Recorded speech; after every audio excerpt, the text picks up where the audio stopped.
everyone, welcome to my channel. I hope you're having a great day. Today's topic is Archangel Gavriel that helps us cultivate true courage, resist selfish impulses, and face challenges with clarity and strength. And if you're excited like me, please leave a like, subscribe, and share this video with family and friends. Let's get started. Gavriel is the divine force guiding the lunar month of Cancer, known as Tammuz. Gavriel meaning strength of God, and the Kabbalists explain that he positioned on our left side and empowers us to speak our truth with purpose and conviction. After all, sometimes we can talk and talk, yet it still falls on deaf ears. True communication begins with intention and alignment. Let's explore how to activate Gavriel's strength through conscious, heart-centered communication. And we'll end with a short guided visualization to deepen our connection with this powerful angel and anchor his transformative energy within us. To make it practical, please identify a challenging conversation in your life right now so you can apply this wisdom from today's lecture in a practical way. In the Torah, there's a story where Moses is concerned that the Israelites wouldn't believe he communicated directly with God. And Kabbalist Rav Berg explained that in essence, in this story, we are actually talking about humanity today. Moses said that if the Israelites do not listen to him, how would Pharaoh will? On one level, these verses teach us that we must first tackle our own problems before going after the larger issues. We must first convince ourselves of the purity of our intentions and our sincerity before taking on the world. The Zohar explains that besides expressing the humility of his nature through his words to God, Moses was saying that the Israelites were not familiar with his level of consciousness. He was implying that words would have no meaning to them, since his understanding is beyond words, which is the light of the Creator, who's not in the realm of the physical reality. Meaning, we cannot accomplish miracles without an understanding that the non-rational metaphysical part of our consciousness is the only aspect that will remove darkness from our life. Why, when God told Moses that he should go to speak to Pharaoh, Moses replied that he was of uncircumcised lips. Circumcision in Hebrew is brit milah. A word in Hebrew is milah. Life goes through our words and through this organ. Why did he use the word uncircumcised? If the Bible meant to indicate that he had a speech impediment, why did it not say that he stuttered? Why use the term uncircumcised? The Zohar explains that even the Bible said that God had to remind Moses that it was he who created him, created his mouth, and who created mankind. God said to Moses, if I tell you to talk to Pharaoh, why do you not believe in me? Why did God not just give Moses the ability to speak immediately? 2-3 times, God had to tell Moses to go to speak to Pharaoh, and he still received the answer about uncircumcised lips. What kind of a dialogue is this? It seems even ridiculous. We are not dealing with actual lips, and we are not discussing a circumcision. Instead, it has to do with the concept of what circumcision is all about. There are 2 parts to every expression. We know the power of words. Sometimes we say things and we don't mean them. Every word consists of 2 parts, the sound or note and the formation of the word. Music consists of sounds and notes and are on a higher level than the words. For this reason, music is of a higher quality than words. This is why the notes do not appear, for example, in the Torah scroll. The notes and sounds are from the 10 luminous emanations, Sfirat Ze'er Anpin, while the lips are the physical manifestations, Sfirat Malchut, on the Malchut level, the manifestation level. The Zohar explains that the contrast between the physical and the spiritual dimension is what this conversation between God and Moses is about. When God said that he had to speak to Pharaoh, and Moses responded with the excuse about uncircumcised lips, Moses wished to teach us a lesson that the lips, just like the foreskin, contain the concentration of the energy of the angel of death, Satan. Energy from the heart reaches the heart. Sometimes we can talk and it falls on deaf ears. Falling on deaf ears Deaf in Hebrew, arelot. Uncircumcised in Hebrew, arel. Foreskin in Hebrew, orla. Lack of communication could be that it is not coming from the right place, or that the words cannot be expressed, cannot come into the level of malchut, manifestation. So the ears are closed, shut, and the person shuts down. Kabbalist Rav Weinbein said, some words are not meant to be understood, and sometimes people are not supposed to hear them. This dialogue between God and Moses is about voice and words. The Israelites could not listen to him because he was coming from that higher level to which they had not yet ascended. So we want to start inviting Angel Gavriel to improve our communication. Definitely with good communication, we can understand how to approach, how to help the people around us open up more, be more functional in all the worlds of their lives. Also, in the Torah, it says you should not curse somebody who is deaf, and you should not put an obstacle in front of a blind man. It is not literally, it's even crazy to think this way. It's the whole idea of being a channel for somebody else. You cannot speak to someone who don't listen. You know how people say, I told him the truth. It's not enough to say the truth. Does the person ready to listen? Because if not, you're cursing him. If I ask someone to do something and he's not ready to do it, I put an obstacle that he cannot handle it. So what if I felt it? So what if I'm right? It's not enough to be right. My teacher, Rav Berg, used to say, the cemetery is filled with people who are right. I was right, so what? The secret of being a channel, and we need to ask Angel Gavriel's help and support with it all the time, to understand that when I go through something, I'm here to make sure I'll do it 100%, and that the person really wants, really open to hear what I have to say. How do we know we shared the wrong way? When we get upset that the person is not appreciating it. That's not sharing. We want the person to appreciate for him or her, not for me. But if I got upset, how come he didn't say thank you? How come he didn't recognize what I did for him or her? It's not sharing. It's coming from a place of lack. It says that the body is a lack and the soul is what's called the priest, is the channel. It says that all humanity needs to become a nation of priests. It's when we start to be conduits for each other. When we understand in every situation, who am I? Imagine if more people thought about doing things 100% and for the world to be completely different.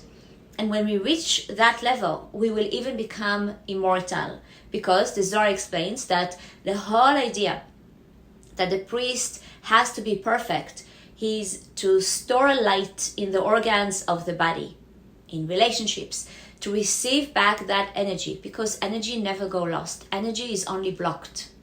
Now, from the world of negotiation, it says never be mean to someone who could hurt you by doing nothing. Anybody can hurt you by doing nothing. Most of selling techniques are designed to get to yes at all cost, as if no were death, or it's the ultimate negative word. It's the fear of rejection, the fear of hearing no. But yes is often meaningless. Yes can be an answer that hides deeper objections and maybe is even worse. Pushing hard for a yes doesn't get a negotiator any closer to a win. It just angers the other side. We have it backwards. For good negotiators, no is pure gold. That negative provides a great opportunity for you and the other party to clarify what you really want by eliminating what you don't want. In this video, remember to leave a like, subscribe, and share with your friends.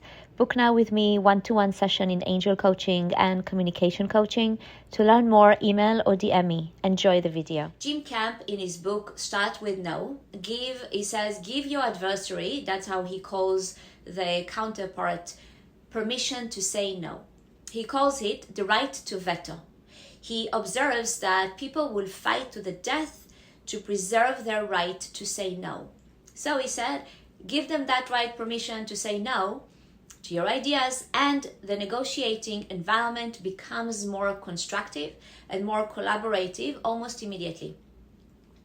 The emotions come, it brings down the barriers and allow beneficial communication. This means you have to train yourself to hear no as something other than rejection and respond accordingly.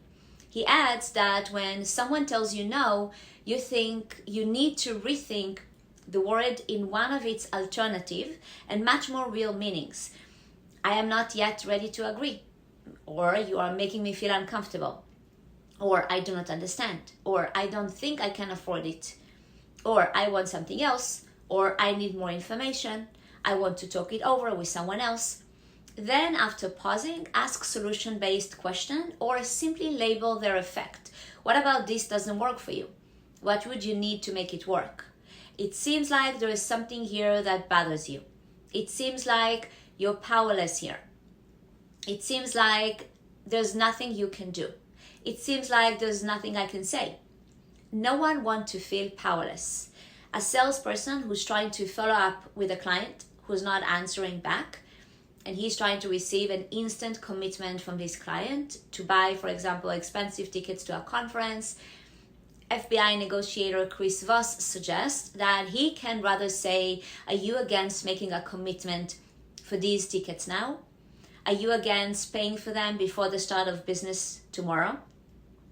This client answered immediately. Usually in this case, we say, how many would you like? Would you please commit now? Can you pay before the close of business tomorrow? Bother less with yes. Yes is a commitment. Commitment creates anxiety. No is protection. Protection makes people feel safe and secure and help them think. Anxiety interferes with people's thought process. Each time you are trying to get someone to say yes to something, you're creating anxiety because they're telling themselves, what did I let myself in for? What's the catch? What's the hook? Where is this going? What are you trying to do to me? Anxiety creates blockages that interfere with their ability to take decisions. According to neuroscience, anxiety slows the brain. So instead of yes, you want to hear that's right. I know for most of us, not hearing yes is disappointing. It doesn't feel special and definitely doesn't make us feel good. It's because we all got addicted to yes. It makes us happy when we hear yes, but it's not what it is to you when it comes to what comes out of their mouth. It's what it is to them. When people say that's right, it means they think that what they just heard is the total and complete truth. In this moment, simultaneously, it triggers a sudden epiphany in people's brain. There's a chemical change with epiphany. People feel better, smarter, and more clarity. Stephen Cavens says, seek first to understand and then to be understood. When we listen to others but very focused on our desire, and we say, sure, I understand, and we continue talking because they're ready to hear you, you don't want to do that. Change it to first show understanding, trigger a that's right, then and only then are they ready to hear from you. When people all in, they don't say you're right, they say that's right. It's also when they feel empathy from you. It triggers a moment when they feel bonded to you, and that's how you build trust based on influence. Everybody you deal with, regardless of the outcome, should feel that solid about the interaction when it's over. No matter how the interaction went, they will still deal with you. Everybody you deal with. And you'll be amazed of the impact you will have not only in business, but in any relationship and with anyone. So from this point forward, everybody that you deal with will feel that they were treated with respect, that you understood them. No matter how the outcome went, they felt bonded to you, they felt connected to you just by the chance of talking to you and collaborate with you. They felt a long-term relationship that was established, that they will deal with you again, no matter how things went. Now that we're deepened our understanding of this angel's strength, let's open our heart and connect with his energy. Please take a deep breath in and gently close your eyes. Feel the rhythm of your breath, slow, steady, anchoring you in this moment. And now imagine a soft light beginning to form on your left side. It's gentle yet powerful, like the morning sun piercing through mist. This is the presence of Angel Gavriel, whose name means strength of God. Feel his presence, calm, clear, courageous. He is here to help you speak your truth, not just with words, but with intention, alignment, and heart. Breathe in his strength. In every breath, feel your chest expanding, your heart opening, your voice grounding. Now imagine you standing in front of someone with whom you need to have a challenging conversation. You don't need to speak yet, just notice how you feel. Maybe it's fear, anxiety, or uncertainty. Place that feeling in the hands of Gavriel. He does not judge it, he simply transforms it. With his help, fear becomes clarity, doubt becomes direction, and resistance becomes readiness. Now silently say to yourself, I do not need to be perfect. I need to be present. Feel your words forming, not just in your throat, but from your heart. Gavriel stands by your side. He infuses your voice with purpose, purity, and power. Ask him silently now, help me speak for my soul, not my ego. Help me listen with empathy, not defense.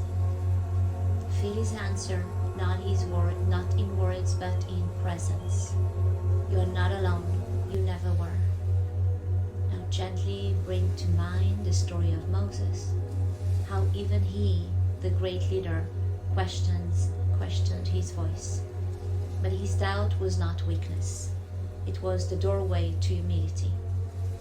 The Zohar teaches us true communication begins in the unseen. Beyond words, beyond sound, it begins with light. So take a moment now and ask yourself, what conversation is life asking me to have? What truth must I share, not to be right, but to be real? Hold that situation in your heart.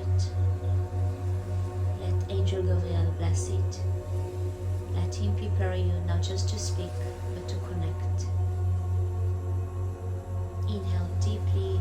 As you exhale, feel yourself grounded, centered, and clear. Your voice is ready. Your heart is open. Your intention is aligned. Gently begin to return to the present moment. Wiggle your fingers. Slowly open your eyes. Carry Gavriel's energy within you. If today's meditation awakens something in you, if you're ready to connect with others more deeply, to express your truth with clarity and compassion, I invite you to join me for personalized one-to-one communication coaching. In this 10 sessions journey, we'll explore how to turn words into windows, not walls, so you can build real trust, navigate difficult conversations with grace, and speak straight from your heart and soul. Step into your power, transform your relationships, elevate your voice, book your spot today, and begin the shift towards more meaningful, heart-centered communication. Hope you guys enjoyed this video. If you found it helpful, please leave a like, subscribe, and share. Hope to see you in the next video. Bye.